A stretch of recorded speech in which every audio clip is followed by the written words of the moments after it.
Hi guys, आज हम हिंदू विधि यानी हिंदू लॉ के अंतर्गत एक केस का डिस्कस करेंगे जो कि इस प्रकार है। दिगंबर आधार पटेल वर्सेस देवराम गिरधर पटेल मृतक एवं अन्य। दिगंबर आधार पटेल अपीलार्थी, देवराम गिरधर पटेल उत्तरदाता। इस केस का रेफरेंस लिया गया है AIR 1995 सुप्रीम कोर्ट 1728, जिसका सब्जेक्ट इस प्रकार है। यह मामला हिंदू विधि में बंटवारा प्रलेख के पंजीकरण से संबंधित है।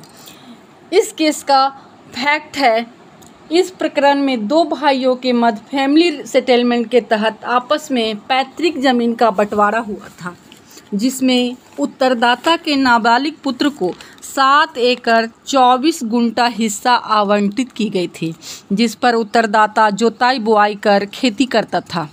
उत्तरदाता अपीलार्थी से जमीन खरीदना चाहता था।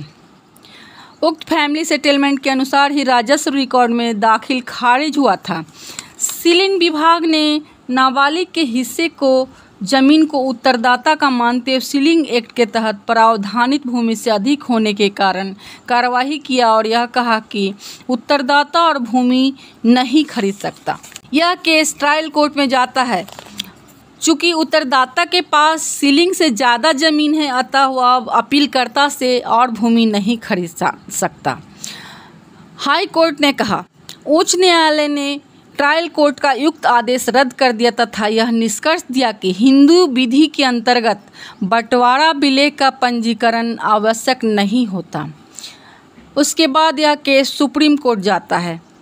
माननीय उच्चतम न्यायालय ने मत व्यक्त किया कि हिंदू विधि में बंटवारा विलेख का पंजीकरण आवश्यक नहीं है। फैमिली सेटलमेंट में हुए बंटवारे के अनुसार राजस्व रिकॉर्ड में दाखिल खारिज हो चुका था।